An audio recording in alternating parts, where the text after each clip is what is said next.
Plus que quelques jours avant le grand débat du premier tour, ce sera mercredi 1er mars. Nous recevons ce soir l'un des deux candidats sur le ticket de la gauche radicale. Théo Frey, bonsoir.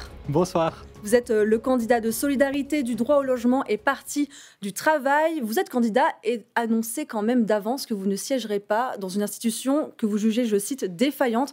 Alors ma question, Théo Frey, c'est à quoi bon ? Alors la campagne est vraiment un espace en fait pour mettre en avant nos idées, pour mettre en avant notre programme, pour mettre en avant en fait toutes les personnes qui se battent concrètement au quotidien, dans la rue, au Parlement, à différents endroits pour porter leurs valeurs. C'est aussi un moment en fait important pour dire que c'est extrêmement important que la gauche, y compris radicale, soit forte au Parlement. On a besoin du quorum de 7%.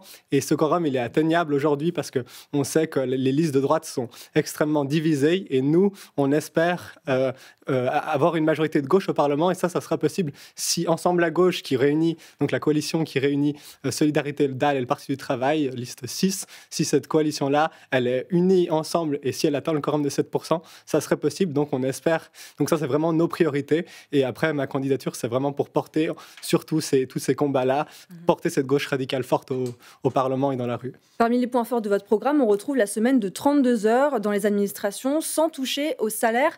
Est-ce que vous trouvez ça vraiment réaliste ? On est quand même sur une baisse de 10 heures par rapport à une semaine de temps plein. Oui, bien sûr. Alors, c'est un encouragement. C'est ce qui figure dans l'initiative 1000 emplois. Et c'est extrêmement important parce qu'aujourd'hui, en fait, on produit énormément. On produit énormément aussi de produits qui sont inutiles. Et en fait, ce qu'il faut, c'est produire moins de manière générale, en tout cas un certain nombre de produits, mieux redistribuer les richesses et puis mieux partager le temps de travail. Et puis, en fait, on voit que dans l'histoire, on n'a pas arrêté de réduire le temps de travail parce qu'il y a eu des avancées technologiques, des gains de productivité. Et pourquoi ça s'arrêterait aujourd'hui alors que les avancées technologiques continuent, alors qu'on vit toujours mieux de manière générale, de manière moyenne. Donc pour nous, la réduction du temps de travail, en fait, c'est tout à fait cohérent d'un point de vue écologique et aussi d'un point de vue du progrès social. L'accès au logement pour les plus démunis, c'est un autre point de ce programme. On sait que l'accessibilité dans les logements à Genève, c'est un problème. Beaucoup soutiennent ce genre de proposition. Beaucoup proposent de toute manière cette accessibilité accrue au logement. Qu'est-ce que vous proposez de plus ? Est-ce que vous allez plus loin ? Alors le problème, il est extrêmement grave, la situation actuelle, comme vous l'avez dit. On a un taux de vacances des logements actuellement de 0,37%. C'est minuscule, alors qu'il faudrait qu'il soit au minimum de 1,5% pour qu'il y ait un peu justement de tournus de rotation et puis pour qu'on puisse avoir des logements. Il y a très très peu de logements abordables, environ 8% de logements abordables sur le marché alors qu'on viserait 20%. Donc nous, ce qu'on veut, c'est vraiment surtout les bureaux vides. Il y en a énormément de bureaux vacants, des arcades commerciales vides, soient transformés en logements pour celles dont c'est possible, et puis qu'il y ait vraiment des travaux qui soient faits aussi justement pour créer plus de logements dans la zone villa, sans toucher justement, ce qu'il ne faut pas toucher, c'est aux zones agricoles, il ne faut pas toucher aux zones de biodiversité, mais dans certaines zones villas, où il y a des très grandes villas qui ont des gigantesques propriétés, on peut aussi loger plus de monde. Et puis il faut accroître la part de logements abordables, parce que cette part, elle est beaucoup trop faible. Il y a aussi une inadéquation entre la demande de logements abordables très forte et l'offre de logements abordables. Et là-dessus, on peut aussi jouer, quitte à utiliser le droit de préemption, donc à acheter des terrains pour ça. Vous êtes à 25 ans le plus jeune candidat au Conseil d'État. Plutôt un avantage ou un inconvénient ? Alors c'est un avantage, moi je dirais, parce que justement, je suis au courant de plein de problématiques, de plein de choses qui touchent dans le jeu, qui touchent particulièrement les plus jeunes. Et ça n'appelle pas le petit jeune justement parmi les candidats ? Oui, ça arrive souvent justement que les gens sont un peu surpris sur les stands. C'est vous qui êtes candidat au Conseil d'État, c'est super. Tiens, un jeune justement qui s'engage à ce niveau-là, etc. Donc oui, ça permet d'être en fait vraiment au courant de ce qui se passe, des enjeux. Aussi après toute mon expérience dans les mouvements pour le climat, ça permet aussi vraiment d'être conscient de l'urgence climatique, de ce sentiment d'éco-anxiété qui touche beaucoup de personnes, mais aussi des difficultés de logement, des difficultés de précarité que beaucoup ressentent. Donc je pense que c'est vraiment un avantage, cette fraîcheur, ce dynamisme aussi. Justement, vous dites vouloir être proche de ce qui se passe dans la rue. On a pu vous voir lors d'actions pour le climat, vous l'avez dit, ou pour le collectif Break Free. Sur le site de Solidarité, on voit une photo de vous avec en descriptif Théo Frey, militant acharné. Candidat et activiste, ça fait bon ménage ? Oui, bien sûr. Justement, le fait d'être candidat, c'est un moyen en fait de mettre en avant notre programme, mais on se bat en fait toute l'année pour faire changer les choses. On se bat dans la rue. Là, vous avez cité des actions du collectif Break Free.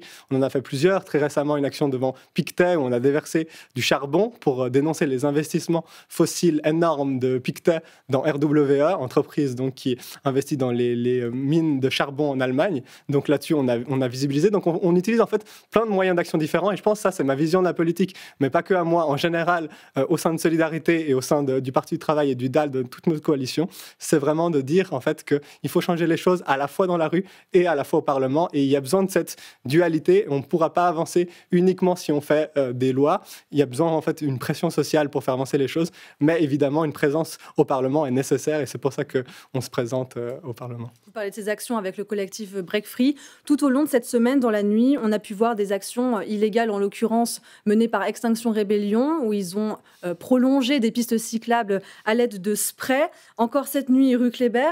Quelle est votre position à vous vis-à-vis de ces actes de désobéissance civile ou ces actions de prolongement de pistes cyclables, soit menées par Extinction Rébellion, ou on a encore plein de choses qui sont faites par Renovate Switzerland, par exemple? Tout à fait. Je pense que c'est quelque chose de super qui fait avancer les choses, qui fait prendre compte en fait à plein de... L'aspect illégal vous dérange pas? Non, ça ne me pose pas de problème parce qu'en fait, c'est comme ça qu'on avance. En fait, il y a plein de gens qui vont passer sur ces endroits et puis qui vont se dire « Ah, mais tiens, c'est vrai qu'il n'y avait pas de piste cyclable là, c'était dangereux des automobilistes. C'est vrai que peut-être là, ça serait plus sécurisé. » Donc, ça fait avancer les consciences. Et puis, autre chose que j'aimerais dire par rapport à l'efficacité aussi de ce genre de moyen d'action, c'est que nous, on a passé des mois, par exemple, à récolter des signatures pour les transports publics gratuits. Après, tout d'un coup, le Conseil d'État, pourtant en majorité PS Vert, nous dit « Ah non, c'est invalidé. » Alors, on fait recours, on y croit toujours, on sait que c'est possible. C'est le tribunal fédéral qui va trancher. Mais pour dire, ça donne pas envie de s'engager avec des moyens de politique institutionnelle. Et c'est pour ça que la désobéissance civile, elle est aussi nécessaire, elle est complémentaire en fait.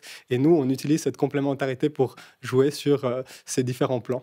Je reviens sur votre programme avec cette proposition nouvelle, instaurer un revenu de transition écologique pour inciter les personnes travaillant dans un secteur polluant à se reconvertir. En quoi ça consisterait exactement ? Alors, c'est une proposition très importante. En fait, justement, actuellement, on a une pénurie de main-d'œuvre dans certains secteurs, dans les secteurs qui seront les secteurs d'avenir de demain et déjà un peu d'aujourd'hui, notamment l'agriculture paysanne, les rénovations écologiques, où il faut rénover massivement les bâtiments et les isoler, dans les transports publics, les énergies renouvelables, etc. Mais pour, en fait, qu'on ait beaucoup plus de monde qui travaille dans ces secteurs, il faut accompagner. Donc, ça veut dire qu'il faut à la fois créer des emplois écologiques et sociaux, notamment avec l'initiative 1000 emplois, mais aussi une formation qui soit là, solide, et puis un revenu en fait qui soit au moins équivalent au dernier salaire, ou pour les personnes qui sont au chômage, qui soit au moins équivalent à ce qu'ils touchent pendant toute la durée de la formation et de la reconversion, pour les accompagner, les aider et pour encourager vraiment les gens à faire cette mue. Et en fait, donc non seulement on a besoin d'argent pour la transition écologique, mais on a aussi besoin de bras, de main-d'œuvre, et cette proposition, je pense, elle le permet.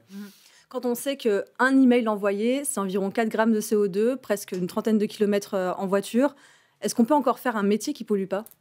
Alors, forcément, tous les métiers ont un impact aussi négatif, mais un impact qui peut une empreinte carbone, mais certains ont un impact qui est extrêmement positif. Si on prend l'agriculture paysanne, c'est quelque chose vraiment qui est extrêmement important parce que ça consomme pas beaucoup d'énergie. C'est pas les grandes machines, des gros tracteurs, etc. Mais par contre, avec le travail de la main, le travail manuel, eh bien, on produit en fait à manger pour chacun, pour chacune, et c'est extrêmement important. Donc, il y a des métiers qui sont très importants, qui ont un grand impact positif, et même si forcément tout a une empreinte carbone, qui ont un impact positif sur l'environnement, et c'est ces métiers-là qu'on aimerait privilégier. Théo Frey, avant de vous quitter, les questions qu'on pose à tous nos candidats sur ce plateau, quelle est votre qualité pour être candidat au Grand Conseil, au Conseil d'État ? Je suis très curieux, je suis toujours intéressé par tout ce qui se passe et j'adore apprendre, je suis toujours heureux d'apprendre, donc je pense que je me réjouis des défis qui vont venir. Et quels sont vos défauts ?